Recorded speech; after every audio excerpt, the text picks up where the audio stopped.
should we trust Putin? Oh no, absolutely not. Because his track record shows that he's completely untrustworthy. But nor should we trust Donald Trump, in my opinion. But they seem to trust each other. Why? Well, I mean, two untrustworthy characters. I mean, it may be two positives make a minus, or two minus makes a positive. I don't know how you Is might it, want have to we look at it. reached peak mistrust? Yeah. I wouldn't trust either of them as far as I can spit, if I can put it that way. But we Don't sit are on the where we fence with are. this. Sorry? Don't sit on the fence with this.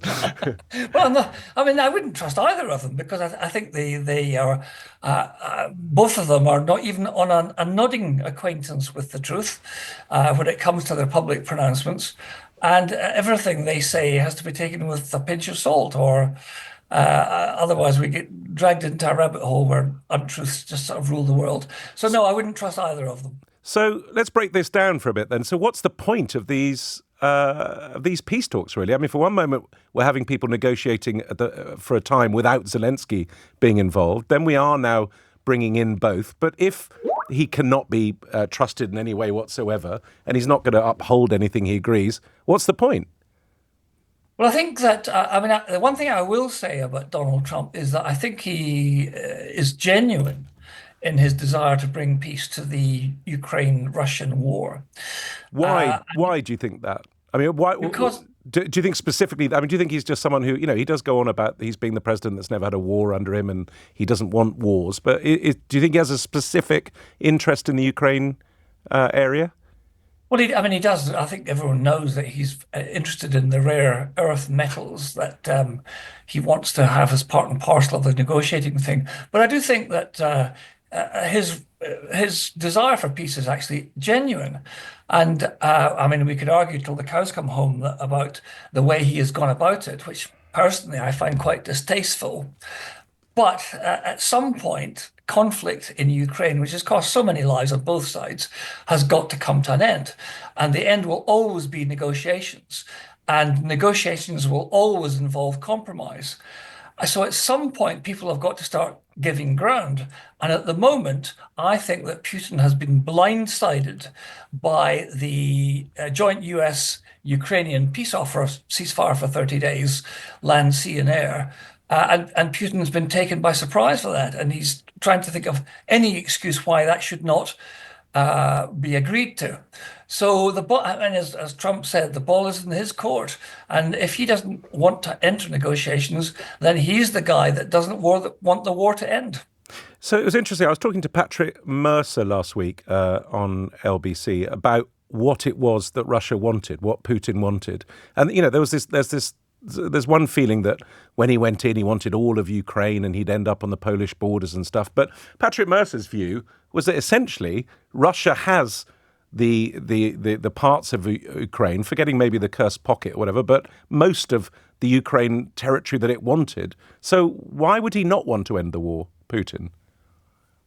Well, first of all, I have to say that I know Patrick Mercer extremely well, a former colleague in my time in the military, and he's his view is always very apposite and well thought out.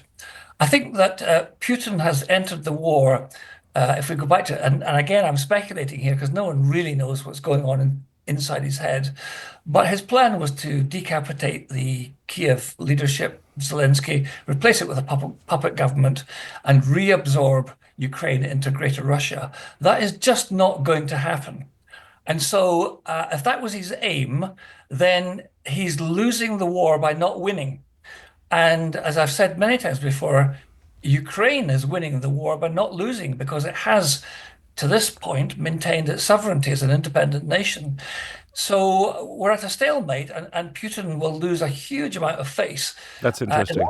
Yeah. in regards of the terrible number of casualties that he has instigated on both sides, trying to achieve something which he's just not going to achieve. But it's interesting because I agree that it seemed to be his motivation when he went in was to decapitate, the government in Kyiv and take over Kyiv.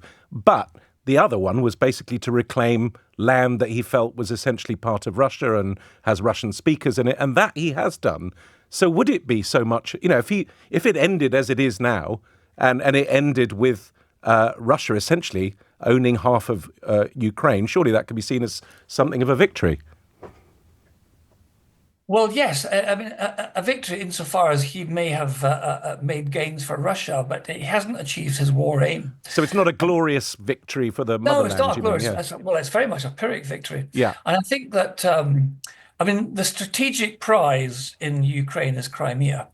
But because of its, I mean, historically, if you look at Crimea and the deep water port and Sebastopol and all that sort of stuff, that is the strategic prize, controlling the Black Sea.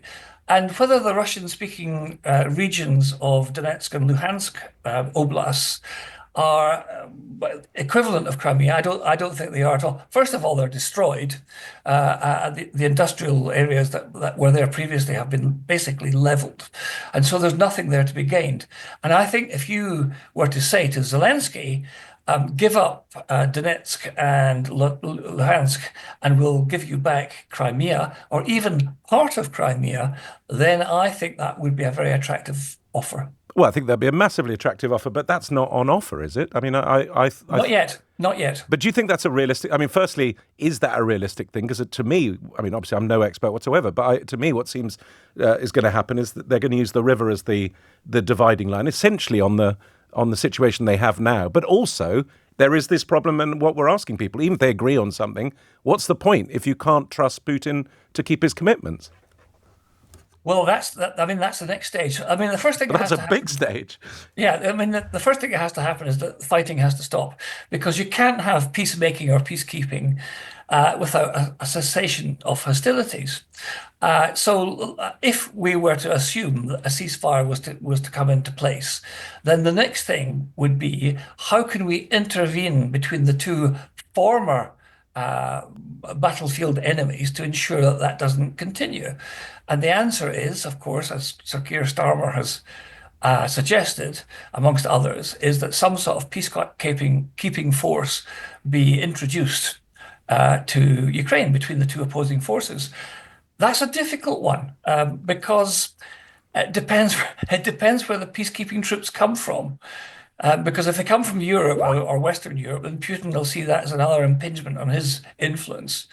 And if they come from Eastern Europe, then Zelenskyy and co will feel insecure as well. So where are we going to end up? Where would be an acceptable country then, do you think? Well, I mean, perhaps one of the African nations. And the African nations are quite open to providing, particularly UN troops, if it was to be the United Nations, because of course the UN pays for its peacekeeping forces, and the rates of pay are very attractive to governments based in Africa. So, what hope do you think there is in the end? I mean, I'm asking people here: should we trust Vladimir Putin? I mean, is there any sign that maybe Vladimir Putin, if this does end in at the maximum a Pyrrhic victory, but if what seemingly he loses face, is there any chance of him losing power? Well, he will. I mean, he will eventually, because eventually he'll die. Hopefully. Yeah, eventually he'll die, as we all do, sadly. But I think that all wars end with a negotiated peace. If you accept the Second World War, where Germany was forced to accept unconditional surrender, which neither Putin nor Zelenskyy will agree to that, so we can sort of more or less dismiss that. At some point, both combatants, both protagonists, are going to be exhausted, probably round about the same time. And they're going to have to pack it in and say, well, this has run its course, and now we need to bring it to an end. And it can't come soon enough, in my opinion. And despite all my criticisms of Donald Trump and the way I find he goes about his business most distasteful, at least he's set that ball rolling. Lieutenant Colonel Stuart Crawford, thank you very much for joining me there, a defence analyst and former British Army officer.